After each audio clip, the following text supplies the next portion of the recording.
ईस्टरिफिकेशन हो या सपोनिफिकेशन हो, आपके बोर्ड के 2025 के एग्जाम में एक सवाल इनसे पूछा ही जाएगा, लिख के ले लो तुम।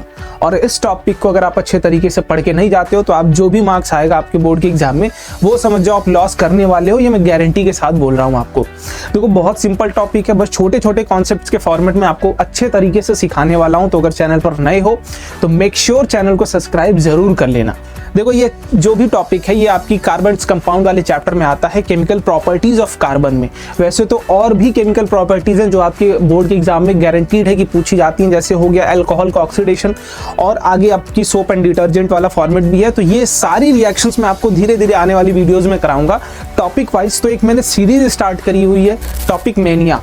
कहने का मतलब है कि हर एक छोटे छोटे वीडियोस में मैं आपको क्लास 10th के फिजिक्स और केमिस्ट्री और मैथमेटिक्स के सारे टॉपिक्स को अच्छे तरीके से हम लोग यहाँ पर क्लियर कर रहे होंगे। तो मेक श्योर अगर चैनल पर नए हो तो उसको सब्सक्राइब कर लेना। मैं बार बार इसलिए बोल रहा हूँ क्योंकि 10th में आपको बहुत बेनिफिट मिलने वाला है इस चैनल से।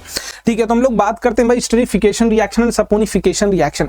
देखो अगर बेसिक इंट्रो के साथ मैं शुरू करूं सर, स्टरीफिकेशन नाम से थोड़ा सा क्लियर हो रहा है कि सर फॉर्मेशन ऑफ समथिंग हो रहा होगा।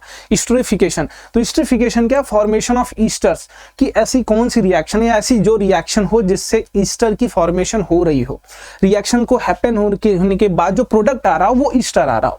या फिर दूसरी है सर सपोनिफिकेशन रिएक्शन, मतलब फॉर्मेशन ऑफ सोप्स के ऊपर बात की जा रही है कि सोप्स कैसे फॉर्म होते हैं या सोप बन रहे होंगे तो किस रिएक्शन से बन रहे होंगे। दोनों को अच्छे तरीके से कैसे एक एक करके समझते हैं। बट बिफोर दैट मैं आपको दिखाता हूं कि किस तरीके से क्वेश्चन इस टॉपिक से पूछे गए हैं और किस किस ईयर में पूछे गए, 2023-24 में भी पूछे गए, इस बार भी चांसेस हैं कि आपसे पूछे जाएंगे। सपोनिफिकेशन के लिए पहला क्वेश्चन आपके पास ये रहा मैंने, और अच्छी बात रही कि मैं आपको आंसर्स भी यहां दे रहा हूं तो आपको ज्यादा परेशान नहीं होना पड़ेगा आंसर्स के लिए, आप आंसर देख लेना। बट बिफोर दैट आप एक बार प्लीज कॉन्सेप्ट को अच्छे तरीके से समझ लीजिएगा। दूसरा क्वेश्चन आपके पास ये रहा, इस तरीके से भी आ सकता है, complete the following chemical equations, या आगे ethanol reacts with ethanoic acid, इस तरीके से भी क्वेश्चन आपको दिया जा सकता है। ठीक है, आप देख सकते हैं ये क्वेश्चन कितनी बार रिपीट हुआ है, 2016, 2020, 2023, 3 साल में लगातार पूछा गया है आपसे। ठीक है, इसके बाद फिर अगर हम देखें 2022 में भी कुछ इस तरीके से क्वेश्चन पूछा गया था। कॉन्सेप्ट बदल के क्वेश्चन का फॉर्मेट सेम होता है। ठीक है, एक बार और देख लीजिए, 2020 में भी असर्शन में पूछा गया था। तो अब बात करते हैं भैया ईस्टर्स होते क्या है। पहले आगे बढ़ने से पहले हम लोग समझ लेते हैं ईस्टर्स क्या होते हैं। तो ईस्टर्स एक फंक्शनल ग्रुप है जो किसी भी कार्बन चेन के साथ ऐड होके उसकी पूरी की पूरी प्रॉपर्टीज को डिसाइड करता है। देखो ईस्टर के लिए अगर हम बेसिक स्ट्रक्चर की बात करें सर, तो अपने पास एक कार्बन होगा, कार्बन से डबल बॉन्ड O जुड़ा होगा और यहां पर एक O जुड़ा होगा। ये तो बेसिक स्ट्रक्चर है, इतनी बातें होनी ही चाहिए। अब इसके बाद वाली कहानी बदल जाती है, अगर यहाँ हाइड्रोजन लग जाता तो ये कार्बोक्सिलिक एसिड हो जाता। बट मैं बोल रहा हूँ सर, इधर एक कार्बन की चेन चल रही हो, कोई भी लंबी सी चेन, छोटी सी चेन, कितनी भी चेन चल सकती है। और जरूरी बात है कि इधर जो ऑक्सीजन है इधर भी एक कार्बन की चेन चल रही होनी चाहिए। जैसे इसका एग्जांपल मैं देता हूं, अगर आपसे एग्जांपल देता हूं तो लेट सपोज ये है C डबल बॉन्ड O, इधर में कार्बन की एक ही कार्बन की चेन जोड़ देता हूं तो एक कार्बन, बाकी बचेगा जो हाइड्रोजन ऐड कर देंगे आप। इधर भी सिमिलरली मैं एक कार्बन और 3 हाइड्रोजन जोड़ देता हूं तो ये जो बन गया आपका ईस्टर बन गया। ये क्या है, ईस्टर। और ईस्टर की कुछ बेसिक प्रॉपर्टीज होती हैं कि स्वीट स्मेलिंग कंपाउंड्स होते हैं, मतलब अच्छा महकते हैं, तो हम इसको फ्लेवरिंग एजेंट की तरह यूज कर सकते हैं, परफ्यूम में यूज कर सकते हो आप, है ना। तो ये कुछ बेसिक उसकी प्रॉपर्टीज हैं। तो अब बात करते हैं सर ईस्टरिफिकेशन। तो इसके लिए आपको ये समझना पड़ेगा कि क्या क्या चीजें मिलाएंगे तो ईस्टर्स की फॉर्मेशन होगी। तो सबसे पहला भैया कार्बोक्सिलिक एसिड RCOOH, तो ये हो गया कार्बोक्सिलिक एसिड। प्लस जब इसमें हम अल्कोहल को मिलाते हैं तो इन दोनों के मिलने के साथ थोड़ा सा आपको बेसिक प्रॉपर्टीज के लिए एसिड आपकी यूज करना पड़ता है, दैट इज कॉन्सेंट्रेटेड H2SO4। जब आप उन दोनों को मिक्स करते हैं तो यहां से आपकी OH ग्रुप और यहां से H ग्रुप, इन दोनों को निकाल दीजिए आप। यहां पर लेट सपोज मैंने डाल दिया कॉन्सेंट्रेटेड H2SO4। ठीक है, अब इनका काम क्या है इसको थोड़ा सा हम लोग ध्यान से समझते हैं। जो कॉन्सेंट्रेटेड H2SO4 है सर, ये होता है डिहाइड्रेटिंग एजेंट। ये क्या होता है, डिहाइड्रेटिंग एजेंट होता है। डिहाइड्रेटिंग एजेंट का मतलब क्या है, जो हमेशा एक ही काम करेगा। वो काम क्या करेगा सर, इनका काम है कि जहां भी ये आ जाएंगे वो रिमूवल ऑफ वाटर के ऊपर काम कर रहे होंगे, रिमूवल ऑफ H2O के ऊपर काम कर रहे होंगे, वो वहां से पानी को निकाल रहे होंगे। रिएक्शन से इनका मेन काम, किसी भी रिएक्शन में अगर ये इन्वॉल्व हो गया तो ये एक ही काम करेगा, which is removal of water. उस पर्टिकुलर रिएक्शन से वाटर को रिमूव करने की कोशिश करेगा। तो मैं बोल रहा हूँ सर पानी बनाने के लिए हमें OH ग्रुप की जरूरत पड़ती है और सर H ग्रुप की जरूरत पड़ती है। तो जो एसिड है वहां से H ग्रुप को हटा लीजिए, बाकी जो अल्कोहल है सर इससे आप क्या कर लीजिए, OH ग्रुप को हटा लीजिए। अगर ये दोनों आप हटा लेते हैं तो नो डाउट हमको यहाँ पर क्या मिल रहा होगा, पानी मिल गया होगा। ये तो सर पूरी की पूरी बात हो गई आपकी H2SO4 क्या काम करेगा इसकी पूरी चर्चा हो गई। अब जो बच गया उन दोनों को ऐड कर लो। मान लो मैं अल्कोहल को यहाँ R- ले ले रहा हूँ, ठीक है, और अल्कोहल वाले R- ले रहा हूँ। अब बच गया क्या, यहाँ RCOO बच गया। सर यहाँ RCOO लिख लीजिए, RCOO। यहाँ पे क्या बच गया सर, R- बच गया। तो यहाँ पे लाके R- को ऐड कर दीजिए। क्या ये ईस्टर नहीं दिख रहा है आपको, क्या ये ईस्टर नहीं दिख रहा आपको? और यही रिएक्शन कहलाती है ईस्टरिफिकेशन रिएक्शन, कि जब कार्बोक्सिलिक एसिड को हम किसी अल्कोहल के साथ मिक्स करते हैं in presence of concentrated H2SO4, then ये काम कर क्या करता है, H2SO4 डिहाइड्रेटिंग एजेंट की तरह काम करता है, रिएक्शन से वाटर को रिमूव कर देगा। जब वाटर को रिमूव कर देगा जो बचेगा वो प्रोडक्ट क्या बन के आ जाता है, तो ये प्रोडक्ट बन के आ जाता है, ईस्टर बन के आ जाता है। ठीक है, इसका एक एग्जाम्पल भी हम लोग यहाँ पर लेते हुए चलते हैं, फिर आगे बढ़ते हैं। मैं एग्जांपल एसिटिक एसिड को ले लेना हूं CH3COOH प्लस यहां पर आपको ले लेता हूं इथाइल अल्कोहल C2H5OH। ठीक है, अगर इन दोनों को मैं मिलाता हूं किसके प्रेजेंस में, H2SO4 के प्रेजेंस में, कॉन्सेंट्रेटेड H2SO4, ये क्या करेगा सर, वाटर को रिमूव करेगा। तो फटाफट से वाटर को रिमूव कर दीजिए। तो मैं बोल रहा हूं सर यहाँ पर पहले आप पानी बना लीजिए। पानी मैंने बनाने के लिए क्या किया, इस एसिड से हाइड्रोजन हटा दिया, यहाँ से सर OH हटा दिया, काम खत्म हो गया, एकदम काम खत्म हो गया। अब जो बच गया उन दोनों को ऐड कर दो। यहाँ क्या बचा सर, एसिड वाला पहले लिख लो CH3COO, अब जो बच गया यहाँ वो C2H5 बच गया। तो ये हो गया अपना फटाफट से क्या, विच इज अपने पास ईस्टर। इसका नाम क्या होगा सर, ऑक्सीजन के साथ जो जुड़ा है उसका नाम पहले लिख लीजिए आप। ऑक्सीजन के साथ जो जुड़ा है वो है इथाइल, C2H5 को इथाइल बोलते हैं। इसके बाद एक कार्बन, दो कार्बन, दो कार्बन तो सर इथ आ जाएगा, फिर कार्बन कार्बन के बीच सिंगल बॉन्ड है, एन हो जाएगा, और ईस्टर की वजह से जो फंक्शनल ग्रुप का नाम आता है वो आ जाता है O8, तो इथाइल इथेनोएट इसका नाम हो जाता है। तो इसके लिए क्या लिखते हैं भाई, जो ऑक्सीजन से ऐड है उसका डायरेक्ट आप एल्किल ग्रुप का नाम लिख देंगे, बाकी यहाँ पर आप नोमेनक्लेचर वाले रूल को फॉलो करके उसका नाम लिख सकते हो। तो ये हो गई ईस्टरिफिकेशन रिएक्शन और उसकी डेफिनेशन मैंने यहाँ पर आपको दिखा दी है। तो ये है प्रॉपर 2 से 3 नंबर का सवाल जो आपसे पूछा जा सकता है। ठीक है, आगे बढ़ते हैं भाई। आगे अब आ जाते हैं सोप्स के ऊपर कि अब सोप्स को कैसे समझना है। तो सोप्स के लिए हम आगे बढ़ते हुए चलते हैं, देखते हैं सोप को कैसे हम यूज करते हैं, सोप क्या होता है उसके ऊपर बात करते हैं। देखो, अगर मैं बोलूं कि कोई भी अपने पास एक कार्बोक्सिलिक एसिड है COOH, ठीक, ये कार्बोक्सिलिक एसिड है।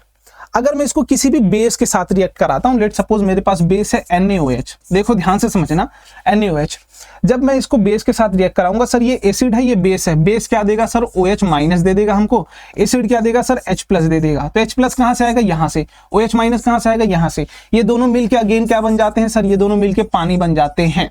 ये तो बात हो गई है। और हमें पता ये न्यूट्रलाइजेशन रिएक्शन है कि एसिड प्लस बेस मिलकर न्यूट्रलाइजेशन रिएक्शन करती हैं, वाटर प्लस सॉल्ट देती हैं। तो कोई ना कोई एक सॉल्ट बन रहा होगा यहाँ पे। तो सॉल्ट कौन सा बनेगा वो ध्यान से देखते हैं। सर यहाँ से ये वाला जो बच गया ये तो माइनस का पार्ट बच जाएगा, यहाँ से ये जो बच जाएगा प्लस, इन दोनों को ऐड कर दीजिए आप। तो जो बनेगा वो क्या बनेगा, RCOONA।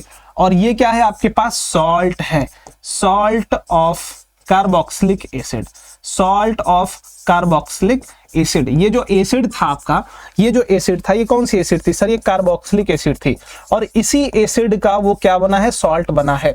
तो जब भी हम सॉल्ट ऑफ कार्बोक्सिलिक एसिड की बात कर रहे हैं, लेकिन कौन सा, सोडियम सॉल्ट। कौन सा सॉल्ट सर, सोडियम सॉल्ट। तो ये sodium salt of carboxylic acid अगर आपको बनाना है, जो ये sodium salt of carboxylic acid बना रहे हैं, यही सोप है, यही सोप है। बट थोड़ा सा डिफरेंस है कि यहाँ पर जो R है वो सर लॉन्ग चेन होनी चाहिए, 17, 18, 19, 20, मतलब बड़ी कार्बन की चेन होनी चाहिए।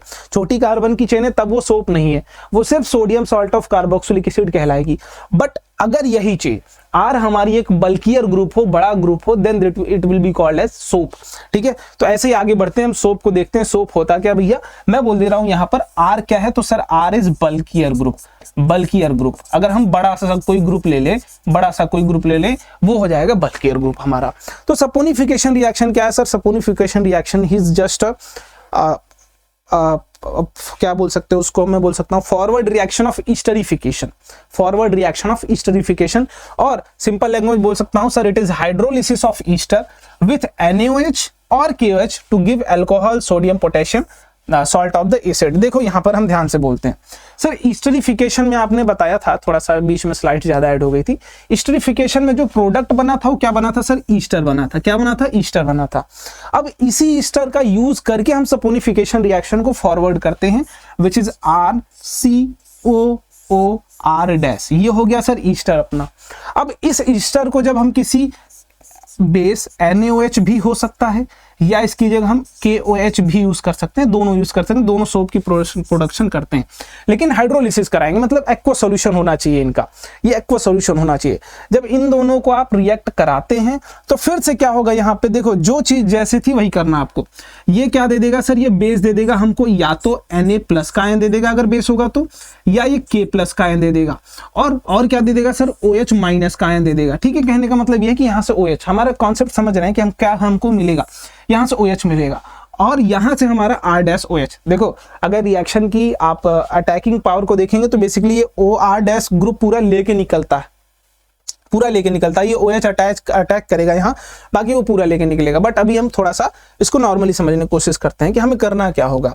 तो यहाँ से देखो R- जो लास्ट वाला ग्रुप है इसको हटाओ और इसको ये जैसे हटेगा इसके साथ जोड़ दो, तो ये बन जाएगा क्या? R-OH अल्कोहल ग्रुप, प्लस जो बनेगा वो हमारा सोप बन जाएगा। जो बनेगा वो क्या बन जाएगा सर? सोप बन जाएगा। सोप बना लेते हैं यहाँ पर, देखो RCOONA, या फिर मैं यहाँ पर अगर K होता तो RCOOK हो सकता है। ठीक है, ये हो सकता है अपने पास सोप, और यही है सपोनिफिकेशन रिएक्शन। ये होता है अपना सोप और ये होता है सर ग्लिसरीन अपने पास, या ग्लिसरॉल कह सकते हैं इसको, ग्लिसरीन या ग्लिसरॉल भी आप इसको कह सकते हो। ठीक है, तो ये अपने पास सोप बन गया, ये बन गया अल्कोहल। अब इस पे एक बहुत बड़ी रिएक्शन के ऊपर एक क्वेश्चन उठता है, इज इट अ रिवर्स ईस्टरिफिकेशन? कि भाई हमने ईस्टर बनाया था अल्कोहल और कार्बोक्सिलिक एसिड का यूज करके, तो क्या ये रिएक्शन से हमको अल्कोहल तो मिल रहा है, लेकिन क्या ये ईस्टर है? क्या ये ईस्टर? तो नहीं सर, ये ईस्टर नहीं है। So saponification is not a reverse esterification reaction, it is not a reverse esterification reaction. Sir इसका एग्जांपल एक आग दे दीजिए। तो मैं एग्जांपल दे रहा हूं, अपने पास मान लेते हैं C17H35, ठीक, और यहां पर लिख लेते हैं COOC2H5, ये था अपने पास। ठीक, मैं इसको मिला दे रहा हूं NaOH में। अपना हम क्या बना रहे हैं? तो हम बना रहे हैं सर इससे सोप बना रहे हैं। ठीक है, जब हम इसको बनाते हैं तो ये बन जाता है, मान लीजिए C17H35, ठीक, और यहाँ आएगा COONA प्लस क्या बन जाएगा? C2H5OH। तो ये तो बन गया अल्कोहल अपने पास। ये जो बन गया है क्या बन गया सर? सोडियम सॉल्ट ऑफ, या सोडियम स्टरेट। ये क्या है? Sodium Strait. सोडियम स्टरेट ये सॉल्ट है, ये सोप है अपने पास। तो ये C17H35 आप याद रखिएगा, सोडियम स्टरेट।